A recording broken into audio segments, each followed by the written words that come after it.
The night my stepmother moved in, she rearranged the kitchen. Not all at once. She started with the spice rack, then the cabinet above the stove, then the drawer where my father had kept his reading glasses and the takeout menus we never threw away. By the end of her second week in our house in a subdivision outside of Raleigh, North Carolina, there was almost nothing left in the same place my mother had put it before she died. I was 14. I noticed everything. I said nothing. My stepmother's name was Diane. She was 41, with the kind of deliberate appearance that required effort she preferred not to acknowledge. She had a real estate license she rarely used and a social media presence she maintained with the consistency of a part-time job. Staged photos of our living room with throw pillows she'd bought and planned to return. Flat lays of coffee mugs and seasonal candles with captions about gratitude and intentional living. She posted a photo of my father smiling at the kitchen table 3 days after she moved in. The caption said something about new chapters. She had known him for 7 months. My father was a structural engineer who had spent 2 years after my mother's death moving through our house, like someone navigating a dark room he used to know by heart. He was not a careless man. He was a grieving one, which is a different thing, though from certain angles it can look the same. When Diane arrived, something in him relaxed in a way I didn't know how to interpret at 14. I wanted to be glad for him. I tried. I had been handling things since my mother got sick. Laundry, grocery lists, making sure the bills were set to autopay before she went into her second round of treatment and couldn't manage the laptop anymore. My father was present but overwhelmed, the way a good person can be overwhelmed, and so I learned to operate around him, to need less, to be competent and quiet and easy to overlook. My mother used to say I had an old soul. What she meant, I think, was that I had learned early to manage my own weight so that no one else had to carry it. Diane noticed this immediately. She described me to her friends on the phone, in the particular carrying voice of someone who doesn't check whether others can hear, as remarkably mature for her age. It was not a compliment, it was an assessment. She was calculating how much of my self-sufficiency she could convert into usefulness. By the time I was 15, I was cooking dinner 4 nights a week. By 16, I was doing her laundry along with my own because she mentioned twice that the washer confused her and I had stopped waiting to see if she would figure it out. My father traveled for worksite assessments, contractor meetings, jobs in other states that kept him gone 3 and 4 days at a time. When he was home, Diane was warm and domestic and slightly helpless in ways that made him feel needed. When he was gone, the temperature in the house dropped by several degrees and I learned to stay in my room. She never hit me. I want to be precise about that because precision matters when you're describing something people will want to dismiss. She was not violent. She was withholding in ways that are harder to name and easier to explain away. She forgot to tell me about school events. She lost the form for my junior year AP registration and then mentioned it after the deadline with the mild regret of someone describing a parking ticket. When I got a 98 on a chemistry exam and put it on the refrigerator the way I had done since elementary school, she took it down the same afternoon. She said it was cluttering the front. She said it with a smile. My father noticed less than I needed him to. This is not an accusation. It is a description of what grief does to the bandwidth a person has available for seeing things they would rather not see. The college fund is where I need to start, because that is where the story actually begins, even though I didn't know it yet. My mother had set it up when I was 3. A 529 account in my name. She had added to it every year through her illness, through the treatments, through the months when they were paying medical bills on 2 credit cards, and eating a lot of pasta. She had told me about it the winter before she died, sitting on the edge of my bed with her hands around a mug she never drank from. There will be enough for 4 years, she said. Somewhere good. You are going somewhere good, do you understand me? I said yes. I understood. I kept that conversation in a part of my mind where I kept things I needed to stay intact. The account was in my father's name as the custodian, with me as the beneficiary. I was 17 when I first asked about it. My father was in Memphis for 10 days on a job site. Diane was at the kitchen table with her laptop open and the particular stillness of someone who had been waiting for a question. She told me the account had been adjusted. I asked what that meant. She said my father had needed to make some decisions about household finances and the account had been accessed temporarily to cover some gaps. She said it the way you describe rescheduling a dentist appointment. Temporary. Gaps. Words designed to sound like minor logistics. I asked how much was left. She looked at me over the top of her laptop. She said that was a conversation for me to have with my father when he got home. Then she went back to her screen. I went to my room and sat on the floor with my back against the bed, which is something I do when I need to think in a way that has no performance in it. No one can see you on the floor. You are just a person and the facts. I thought about what I knew. My mother had built that account over 14 years. I had seen the statements when I was younger, tucked into the fireproof box in my parents' closet. I knew approximately what should have been there. I thought about what Diane drove, the car she'd bought 8 months ago, the kitchen renovation that had happened while I was at my aunt's place for 2 weeks last summer and that my father mentioned with the enthusiasm of someone who had been told to be enthusiastic about it. I thought about the 529 account and what temporary means when someone says it with that particular tone. I did not cry. I opened my desk drawer and took out a notebook. My father came home from Memphis on a Thursday. I waited until Saturday morning, when Diane was at a showing and it was just the two of us eating toast in the kitchen the way we used to do before everything changed. I asked him about the account. He set down his coffee. Something moved across his face that I recognized as the expression of a man who had been hoping a specific conversation would not happen. He told me there had been some financial strain over the past couple of years. The kitchen renovation had gone over budget. Diane's car had needed to be replaced unexpectedly. There had been some other costs he didn't itemize. He said there was still money in the account. He said he was working on rebuilding it.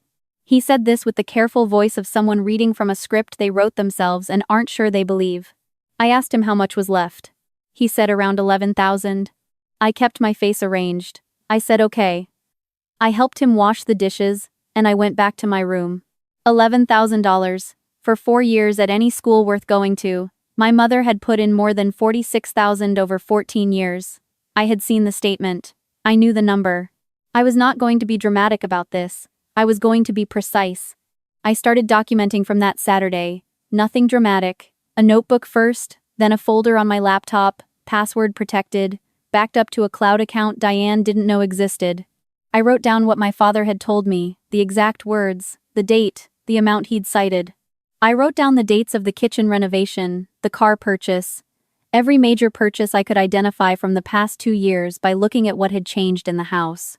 I wrote down the 529 account number from a statement I found in the filing cabinet in my father's office when he was at the hardware store, photographed it with my phone, and returned it exactly as it had been. This is the part people sometimes don't understand about what I did. It wasn't anger. I was past the age of expecting anger to be useful. It was methodology. My mother had told me to go somewhere good. Someone had spent her money. I was going to need to know exactly what had happened if I was ever going to address it, and I was not going to address it until I could do it precisely. Junior year I applied for every scholarship I could find. Merit-based, need-based, essay competitions, regional awards, subject-specific grants. I kept a spreadsheet. I applied to 22 scholarships between October and March. I told no one.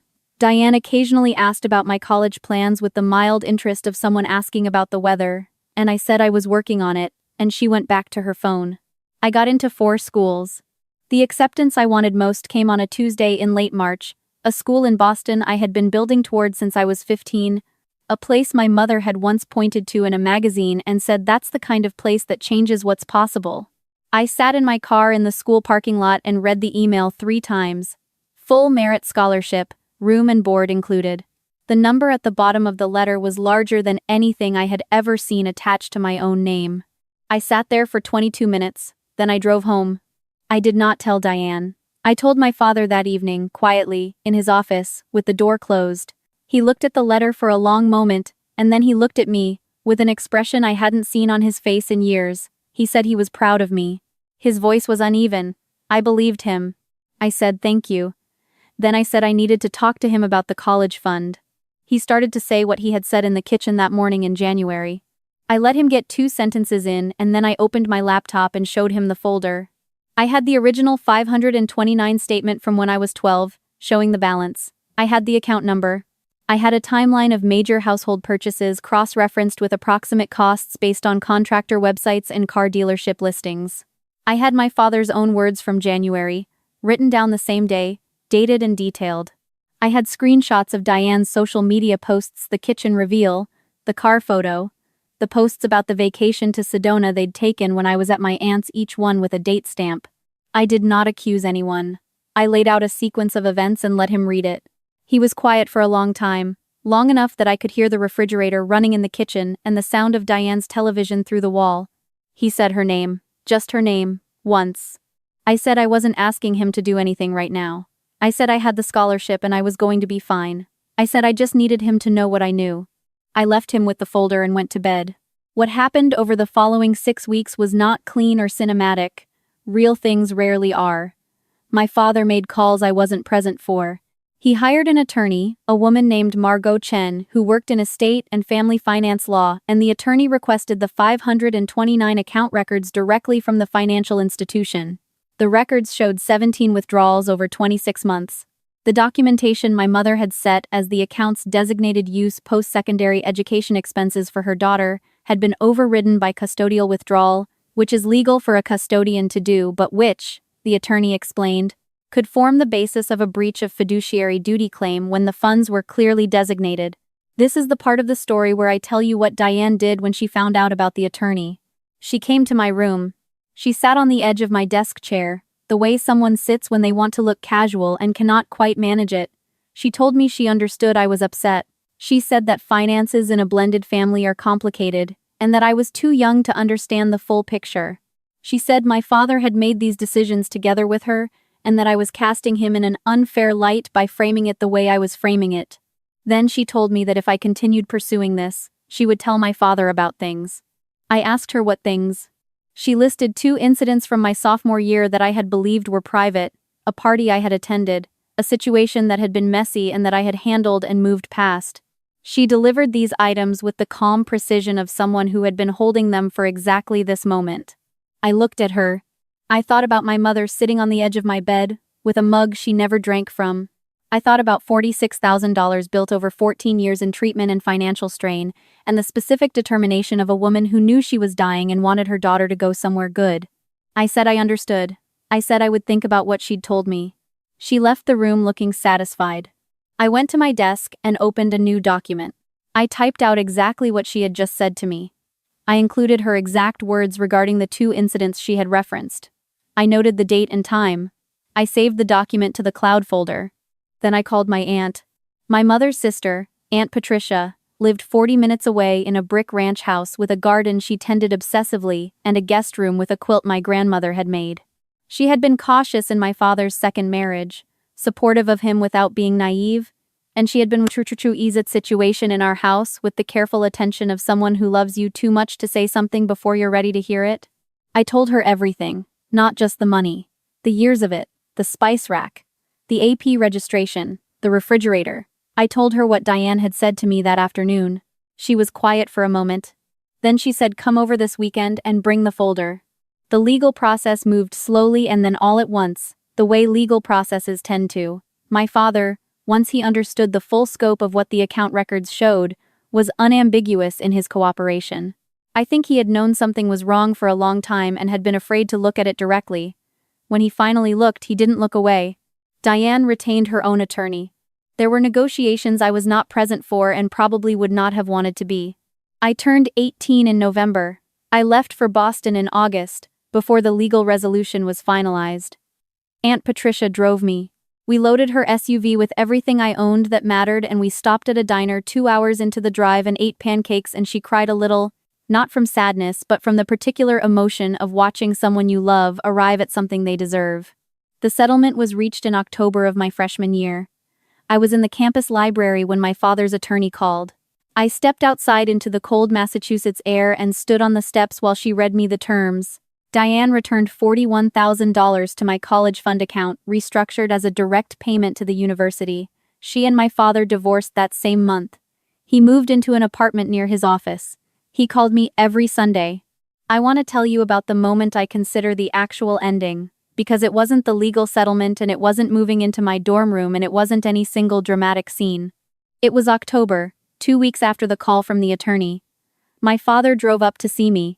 We walked around campus and got coffee from a cart near the science building and sat on a bench by the pond that the school brochure always photographs in autumn. He told me he was sorry. Not in the way people apologize when they want to move on from something. In the way a person speaks when they have sat with something long enough to understand its full weight. He said he had not seen what he should have seen. He said he had let his grief make him careless about things that mattered. He said my mother would have been furious with him and he was going to have to figure out how to live with that. I told him I didn't need him to be perfect, I needed him to be present. He nodded. He held his coffee cup with both hands the way he always does when he's cold. We watched a group of students cross the path in front of us. He asked me how my classes were. I told him about my contracts professor, who had a habit of calling on students at random with the question, "And what does the evidence show?" I told him I liked that question. That I had liked it for a while, actually, longer than I'd known it had a name. He smiled. He looked like himself. I am 26 now. I finished my undergraduate degree in 3.5 years. I am in my second year of law school, the kind of program where they push you hard enough that you sometimes have to remind yourself why you wanted this. I remember why. My father remarried 3 years ago, a quiet woman named Ruth who teaches middle school and laughs at his engineering jokes and sends me care packages at exam time that contain chocolate and useful things. I have been to their house for Thanksgiving twice. It smells like food and normal life.